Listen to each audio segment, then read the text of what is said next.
ஓரணியில் அதாவது அமமுக அதிமுக தான் 99.9% தொண்டர்கள் ஓரணியில் இணைந்து விட்டோம்.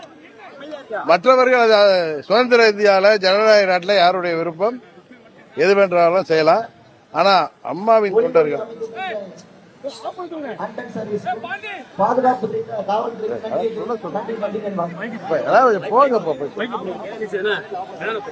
அதனால யாரோ ஏதோ தொடங்கலாம். திடீர் சாம்பார் திடீர் இட்லி மாதிரி நான் சொல்றேன். அது மாதிரி திடீர் கட்சிகள் வரலாம்.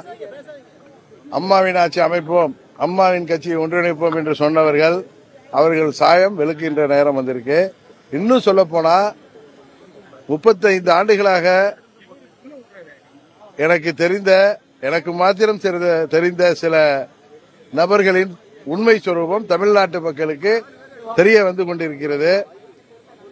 அதனால சீப்பை ஒழித்து விட்டாலோ இது போன்ற அம்மாவின் ஆட்சி வருவதை யாராலும் தடுக்க முடியாது. அதனால நீங்கள் வேண்டுமானால் அந்த 0.1% நீங்கள் எப்படி வேணாலும் எடுத்துக்கொள்ளலாம். அம்மாவினுடைய கடைசி தொண்டர் தனிச்சுனால திமுகவுக்கு சாதகமா அமையாதா? ஏற்கனவே 2021 நீங்க பெரிய பாதிப்பு, அதாவது திமுக இருந்து எவ்வளவு பேர் பிரிஞ்சு போயிருக்காங்க, அது பாதிப்பை உருவாக்குதா இல்லையா? அதே மாதிரி எல்லா கட்சியிலையும் யாரோ ஒரு சிலர் அது சிந்துறதுனால செதறதுனால என்ன அதனால ஒன்னும் ஒரு சில பதர்களோ நீங்க அதை நெல்மணி நினைப்பீங்க, பதர்களாக கூட இருக்கலாம்.